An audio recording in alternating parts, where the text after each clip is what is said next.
Come in. Alright, I'm just washing my hands.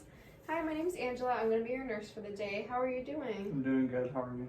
Good. So today we're going to be doing a mental status assessment and a cranial nerve assessment. Is that okay with you? Yes. Okay, so before we begin, just a couple questions. Do you have any problems with your vision? No. Okay, and any problems with your hearing? No. Okay, so we're going to start with a mental status assessment.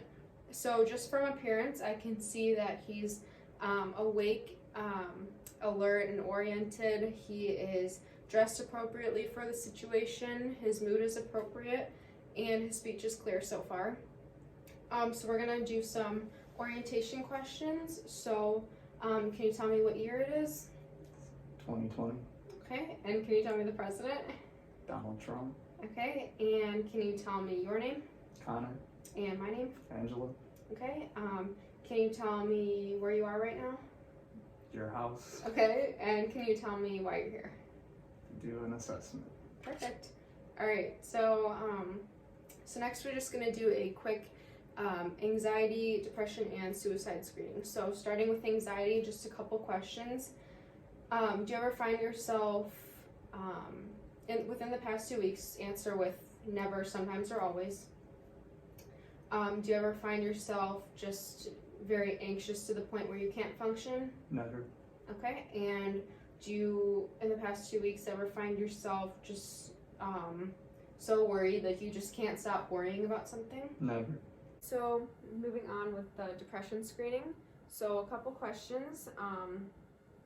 Have you ever felt in the past 2 weeks, have you ever felt so down that you can't enjoy things that you normally enjoy? Never. Okay. And within the past 2 weeks, have you felt so down that you just can't function? Never. Okay. Moving on to the brief suicide screening.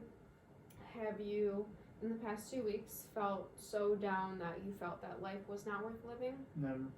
Okay. And have you felt so down that you wanted to hurt yourself? Never.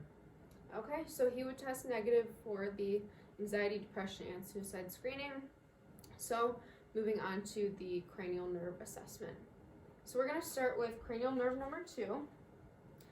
So first actually would be the Snellen and eye chart, which we had actually done earlier, and we found that he tested to be a 20/20 vision, meaning that from 20 feet away he can see what the average person would see at 20 feet away.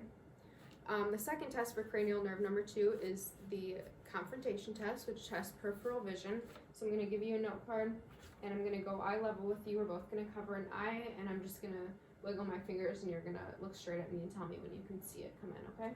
Okay. Okay, so we'll start with this eye. Okay, so you just sit up straight, so we're... Okay, so just look straight at me. All right, let me know when you can see it coming in. Okay. Yeah? Yep. Yes. Yes. Yes. Okay, switch. Yes. Yes. Yes. Yes. Okay, perfect. All right, so I'll just see that. So moving on to cranial nerves, the 3, 4, and 6. We're first going to start with testing pupillary light reflexes. So I'm going to use my light and just look straight at me, not at the light. We're going to test his pupils to see if they constrict when the light shines on them. Okay. Okay, so both his pupils did constrict. Next is the testing for the 6 cardinal positions of gaze. So just follow my pen light with your eyes, okay? 5 and 6. All right, and then keep following it. Okay, let's try that one again. Okay, perfect. All right, and that last one that I just did was accommodation. So what I was looking for there was that his pupils would also constrict and go in towards his nose, as the pen did.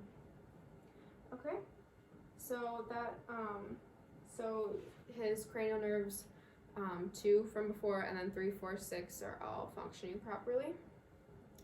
Next, we're going to move on to cranial nerve number 5. Okay, so with number 5, I'm going to have you clench your teeth. So can I touch your face? Okay, so clench your teeth. Okay, So what I'm looking for, I'm just feeling that it comes out and that it's working properly. So it did with him. All right. Next for number 5, I have this Q-tip. So I'm gonna have you close your eyes and you're gonna tell me when you can feel me touch you with it. Okay? Yes. Yes. Yes. Yep. Yes. Perfect. All right. Moving on to so yeah, his cranial nerve number 5 is functioning. Moving on to cranial nerve number 7. We are going to. Sorry, I'm just trying to think of it. Okay, so cranial nerve number 7 is his face, and I'm looking for symmetry. So I'm gonna have you smile. Okay, and can you frown? Okay, can you raise your eyebrows? And shut your eyes. Alright, perfect. And like I said, looking for symmetry and everything was symmetrical. So moving on to cranial nerve number 8 is the whisper test. So that's testing his hearing. So I'm gonna go kind of like a couple feet away from you on both sides, and you're going to repeat whatever phrase I say. Okay? I'm trying to think of one. Okay. Thanksgiving. Christmas. All right, perfect. So cranial nerve number 8 is intact.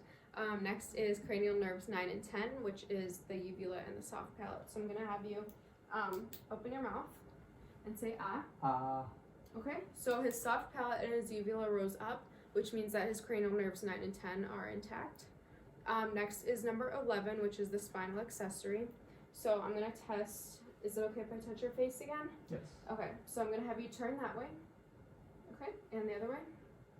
And shrug your shoulders up. Okay, so he did that against resistance, and so that would test cranial nerve number 11, so it is intact. And last is cranial nerve number 12, which is the tongue. So can you stick out your tongue? Okay, and his tongue is right in the midline, which means the cranial nerve number 12 is fully functional. All right, so that concludes our mental status assessment and cranial nerve assessment. So thank you very much. Welcome.